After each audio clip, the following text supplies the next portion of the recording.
अगर आप UGC net की तैयारी कर रहे हैं और तो यहाँ ये वीडियो आपके लिए बहुत ही इम्पोर्टेंट है। कानों में कंगना नामक कहानी हम पढ़ने वाले हैं। लाइन बाय लाइन हम कहानी को पढ़ेंगे, सभी तथ्यों को पढ़ेंगे और साथ में 10 एमसीक्यू भी करेंगे। और मैं उम्मीद करती हूँ कि यहाँ से एक प्रश्न जो भी आपका बनता है वो आपको मिल ही जाएगा। तो चलते हैं अपनी क्लास की तरफ बिना देरी किए। तो पूरी वीडियो जरूर देखना और भाई लास्ट में कमेंट में जरूर बताया करो कि क्लास आपको कैसी लगती है। और ज्यादा मैं आपसे मांगती ही क्या हूँ, पीडीएफ आपको चाहिए तो टेलीग्राम चैनल ज्वाइन कर लेना, कमेंट बॉक्स में लिंक मिल जाएगी। चलते हैं अपनी कहानी की तरफ। कानों में कंगना। सबसे पहले इनके लेखक का नाम जान लीजिए। ये लिखा है राधिका रमन प्रसाद सिंह ने। ठीक है, राजा राधिका रमन प्रसाद नाम से ये प्रसिद्ध हैं। 10 सितंबर 1890 में इनका जन्म हुआ था और 24 मार्च 1971 को इस दुनिया से ये विदा हो गए। ठीक है, तो इनका जन्म और निधन दोनों याद रख लेना।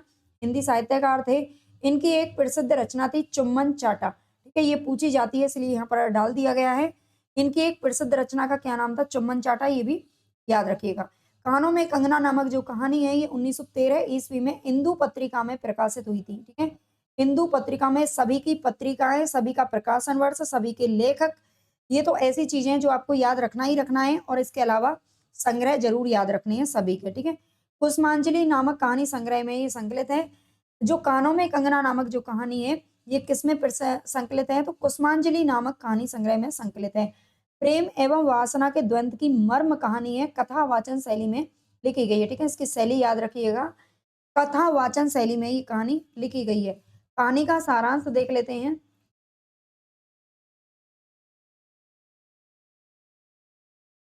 एक सेकंड। चलिए, कहानी का सारांश यानी कि पूरी कहानी हम पढ़ेंगे। आगे क्या लिखा हुआ है? किरण वैसी भोरी नहीं है। इसमें एक पात्र का नाम आता है जिसका नाम है किरण। किरण वैसी भोरी नहीं है। आप भोरी का अर्थ है भोली। ठीक है, भोरी का अर्थ क्या है यहाँ पर? भोली, अगर आप ना समझ पाए। आप किरण को वनों में लगे फूल के समान भोलापन समझ सकते हैं। वह उस फूल के समान है जो वन में प्रकृति के हाथों लगाए गए हैं और इन फूलों का लालन पालन प्रकृति ने स्वयं किया है।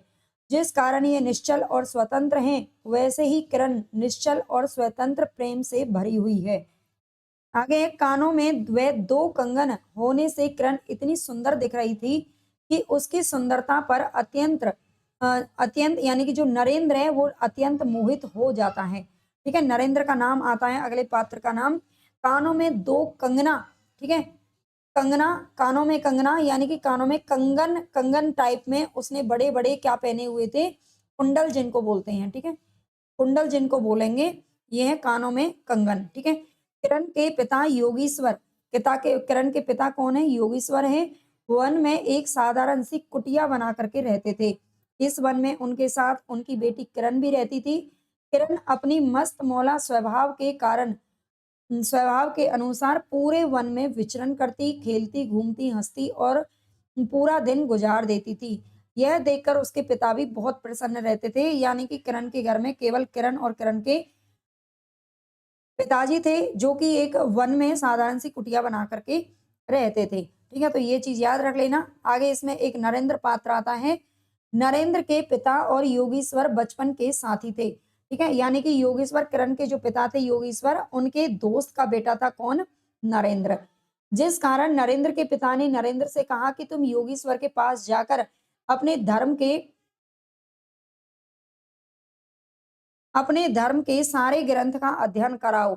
इस वन में नरेंद्र की मुलाकात किरण से होती है। ठीक है, तो ये ध्यान रखिएगा। नरेंद्र के पिता ने नरेंद्र से कहा था कि तुम योगेश्वर के पास चले जाओ अपने धर्म के सारे ग्रंथों का अध्ययन करने के लिए। तो ये पूछा जा सकता है नरेंद्र योगेश्वर के पास क्यों आया था? योगेश्वर को गुरु माना था उन्होंने। ठीक है, और वो गुरु ही हो जाता है जो हमें शिक्षा देता है और उनसे सभी धर्म ग्रंथों का अध्ययन करने के लिए आए थे। और इसी वन में नरेंद्र की मुलाकात किससे होती? किरण से होती है भाई, है ना, घर में ही तो थी उन्हीं के में। जब नरेंद्र की शिक्षा पूरी हो जाती है तो योगेश्वर किरण का हाथ नरेंद्र के हाथों में सौंप के चले जाते हैं। कि जब नरेंद्र की शिक्षा पूरी हो जाती है तो उसके हाथ में किरण का हाथ दे दिया जाता है। नरेंद्र किरण को लेकर वन से अपने घर चला जाता है, लेकिन किरण को अपनी वन की दुनिया ही अच्छी लगती है। ठीक है, किरण को अपनी वन की दुनिया, जहां पर जो इंसान रहता है उसे वही जगह अच्छी लगती है, चाहे वो महल हो या फिर कुटिया। एक दिन मुरादाबाद में नरेंद्र मोहन के साथ नाच देखने गया। मोहन तीसरा चौथा पात्र है इसमें। और मोहन कौन है? नरेंद्र का दोस्त है। और कहाँ पर थे ये? मुरादाबाद के अंदर है। ठीक है। एक दिन मुरादाबाद में नरेंद्र मोहन के साथ नाच देखने गया। वहीं एक किन्नरी से उसकी मुलाकात होती है। ठीक है, किन्नरी से मुलाकात होती है। नरेंद्र किन्नरी से घुल मिल गया। नरेंद्र इस बात को स्वीकार करता है कि किन्नरी की वासना में उसका सब कुछ खो गया, जैसे वर्षों की धर्म शिक्षा, बाप दादा का पद, प्रतिष्ठा, पत्नी के साथ पवित्र प्रेम, सब एक साथ वासना के कुंड में भस्म हो गया था। ठीक है, यहाँ पर ये चीजें दिखाई गई हैं कि अगर इंसान का चरित्र खराब हो जाता है तो उसके घर की मान मर्यादा, पद प्रतिष्ठा या फिर उसका जो ज्ञान है वो सब कुछ नष्ट हो जाता है। 5 महीने बीत गए लेकिन फिर भी किन्नरी का नशा नरेंद्र के मन से नहीं उतरा। जिस किन्नरी से वो जाकर के मिला था वो उसके दिल और दिमाग पर इतनी बुरी तरीके से छा गई कि उसके चक्कर में वो सब कुछ भूल बैठा था। वह खुद बताता है कि बनारसी साड़ी, पारसी जैकेट, मोती का हार, कटकी, कर्णफूल सब कुछ उस मायाकारी के चरणों में अर्पित कराया। यानी कि उसने उसे गिफ्ट के तौर पर, उपहारों के तौर पर बहुत सारा सामान दे दिया था। किसको? उस किन्नरी को।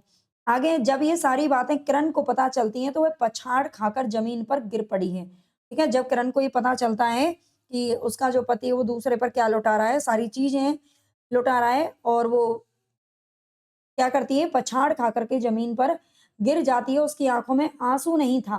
ठीक है, वो गिर तो गई है लेकिन वो उसको इतना बड़ा जो धक्का है वो एकदम से लगा है कि उसकी आंखों में आंसू ही नहीं आए, लेकिन फिर भी पूरे घर में गहनों को खोज, है ना, उसकी आंखों में, यानी कि जो किरण है वो नीचे जमीन पर गिर गई है, लेकिन जो नरेंद्र है ना वो फिर भी पूरे घर में गहनों को खोजता रहा। और किरण से पूछा कि कोई गहना बचा है?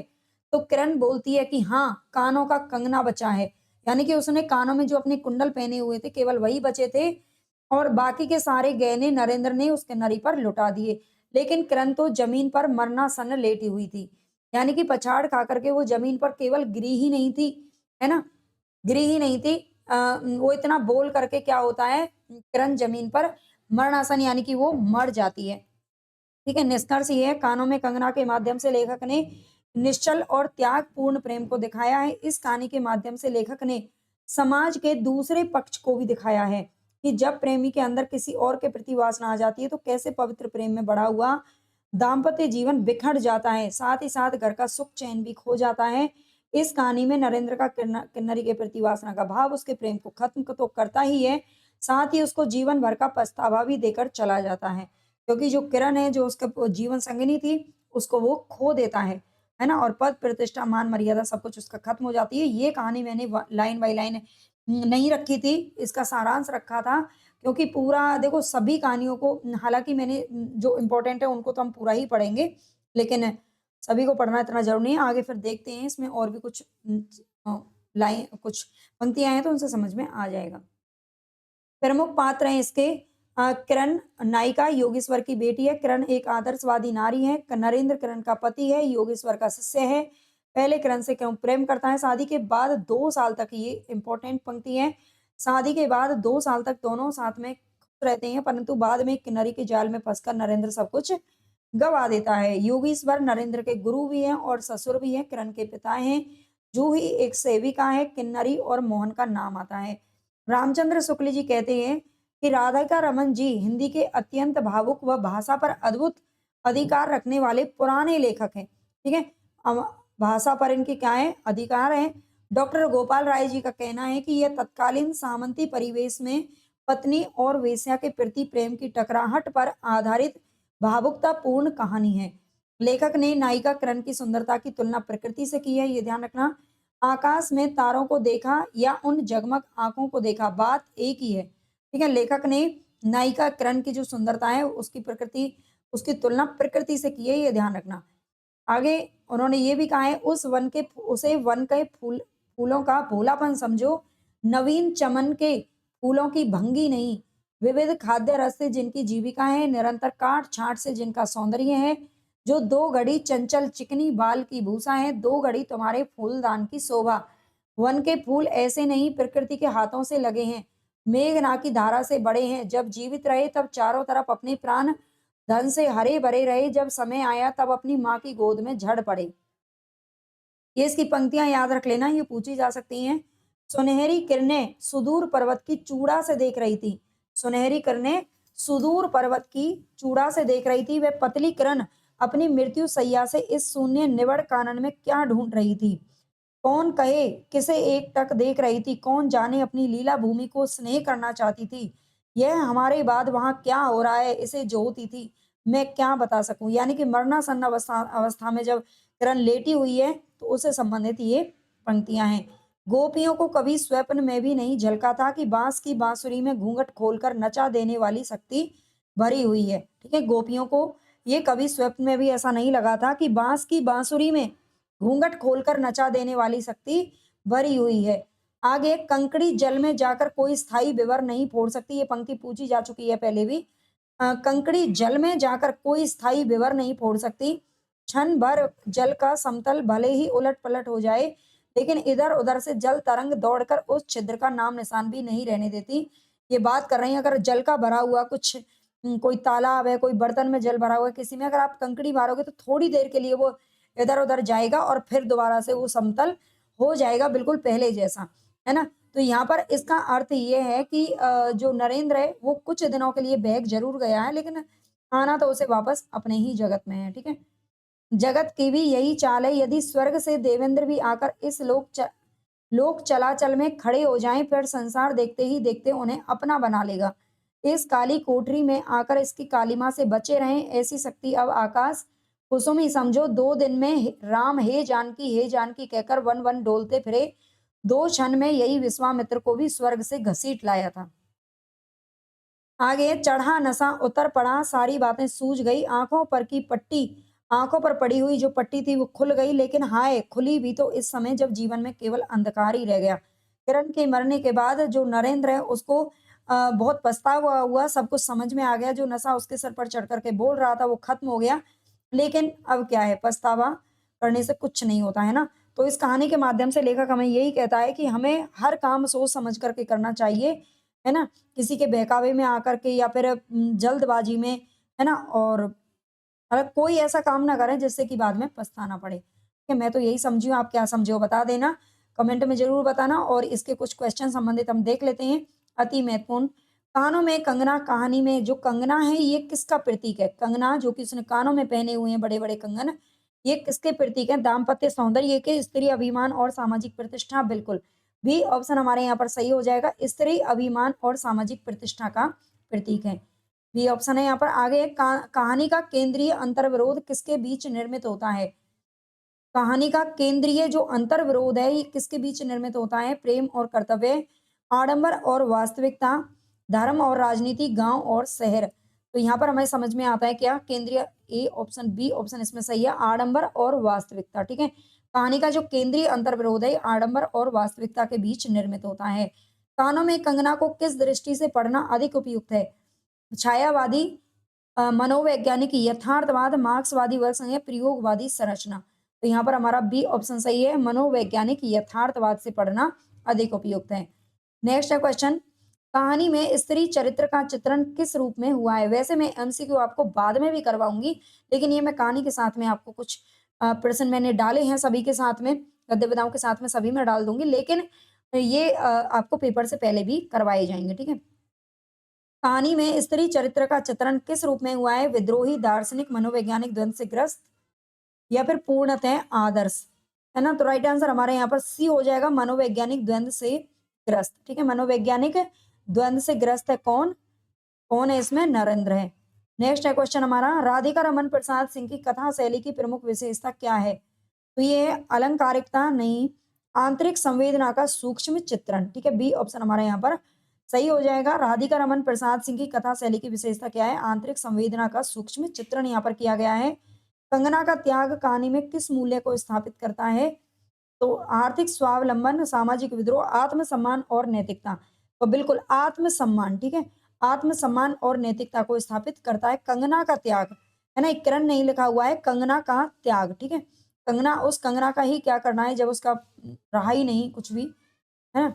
निम्न कथनों पर यहाँ पर आपको विचार करना है। इस प्रकार के फॉर्म में थोड़े से प्रश्न आजकल ज्यादा पूछे जाने लगे हैं, लेकिन आप वन लाइनर जब पढ़ोगे ना तो इस तरह के भी निकाल लोगे, ठीक है? तो डरना नहीं है इनसे।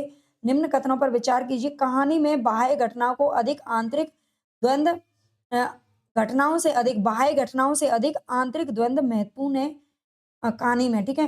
कथा सामाजिक क्रांति का आह्वान करती है, नहीं, सामाजिक क्रांति से इसका कोई संबंध नहीं है। प्रतीकात्मकता कहानी का प्रमुख शिल्प है। ए और सी ऑप्शन हमारा यहाँ पर सही है, 1 और 3, ठीक है? यहाँ पर बी ऑप्शन हमारा राइट हो जाएगा। नेक्स्ट है क्वेश्चन हमारा, कानों में कंगना कहानी किस कथा प्रवृत्ति से अधिक जुड़ी है? कानों में कंगना नामक जो कहानी है किस कथा प्रवृत्ति से जुड़ी हुई है? तो मनोविश्लेषणात्मक कथा है ये, ठीक है? मनोविश्लेषणात्मक कथा है, सी ऑप्शन सही होगा। कहानी का शिल्प किस प्रकार का है? तो ये चरित्र प्रधान है, ठीक है? ये चरित्र प्रधान है, कहानी का जो शिल्प है वो चरित्र प्रधान है। बी ऑप्शन सही है।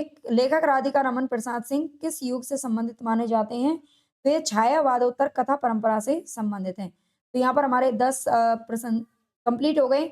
अगर इसकी पीडीएफ जो क्वेश्चन में देखिए जो गद्य विधा मैं यूट्यूब पर करवा रही हूँ, उनकी पीडीएफ तो आपको सीधा टेलीग्राम पर मिल जाएगी। टेलीग्राम जाकर के आप जॉइन कर लेना और वहाँ पर डेली क्विज़ भी आपको मिलती है, ठीक है? डेली क्विज़ भी मैंने चला रखी है, तो वो भी जाकर के आप करिए। तो टेलीग्राम से जॉइन ज़रूर हो जाना।